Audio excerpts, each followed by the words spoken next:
ਜਿਹਦੇ ਕੋਲ ਹੋ ਸਕਦਾ ਉਹਨਾਂ ਦੇ ਵਾਸਤੇ ਪਹੁੰਚੋ ਯਾਰ। ਇਹ 12ਵੀਂ ਦਾ ਲੰਗਰ 12 ਰਸੂਲਮਨ ਦਾ ਲੰਗਰ ਪਕਾਰ ਤੋਂ ਹਜ਼ਾਰ ਹਾਂ ਗੁਲਾਬ ਬਿਹਤਰ ਹੈ ਕਿ ਇਹਨਾਂ ਲੋਕਾਂ ਦੀ ਜਿਹੜੀ ਆ ਮਦਦ ਕਰੋ ਯਾਰ। ਇਹ ਬੰਦੇ ਜੈਨੂਅਨ ਹੱਕਦਾਰ ਨੇ। ਤੁਹਾਡਾ 12ਵੀਂ ਦਾ ਲੰਗਰ ਕਬੂਲ ਨਹੀਂ ਹੋ ਰਿਹਾ ਸਰ, ਤੇ ਇਹ ਬੰਦੇ ਭੁੱਖੇ ਰਹੇ, ਇਹਨਾਂ ਦੇ ਪੇਟ ਇੰਨਾ ਕੁਛ ਗਿਆ। ਤੇ ਤੁਸੀਂ 12 ਰਬੀਉਲ ਅਵੱਲ ਦੇ ਜਿੰਨੇ ਮਰਜ਼ੀ ਲੰਗਰ ਤਕਸੀਮ ਕਰੀਓ, ਜੋ ਮਰਜ਼ੀ ਕਰੀਓ, ਉਹ ਕਿਧਰੇ ਨਹੀਂ ਹੈਗਾ। ਮੈਂ ਸੂਰਤ ਹਾਲ ਦੇਖ ਰਹੇ ਹੋ,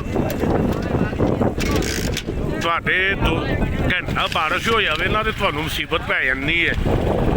ਇਹ ਪਾਣੀ ਨਹੀਂ ਨਿਕਲਣਾ ਪਿਆ, ਪਾਣੀ ਨਹੀਂ ਅੱਗੇ ਜਾਣਾ ਪਿਆ, ਤੇ ਇਹ ਪਾਣੀ ਦੇਖ ਰਹੇ ਹੋ, ਇਹ ਤੋਂ ਜਿੱਥੇ ਤੱਕ ਤੁਹਾਡੀ ਨਜ਼ਰ ਜਾਏਗੀ ਨਾ ਪਾਣੀ ਹੀ ਪਾਣੀ ਹੈ। ਘਰ ਬਾਰ ਬਾਲ ਬੱਚੇ ਡੰਗਰ ਹਰ ਚੀਜ਼ ਜਿਹੜੀ ਹੈ ਉਹ ਪਾਣੀ ਦੀ ਨਜ਼ਰ ਹੋਈ ਹੋਈ ਹੈ। ਤੇ ਕੋਈ ਖੁਦਾ ਦਾ ਖੌਫ ਕਰੋ ਯਾਰ। ਤੁਸੀਂ ਤੇ ਵੈਸੇ ਹੀ ਬਹੁਤ ਕੌਮ ਦੇ ਤੌਰ ਤੇ ਮਸ਼ਹੂਰ ਹੋ ਸਕਦਾ ਖਰਾਤ ਵਾਲੇ ਹੈ।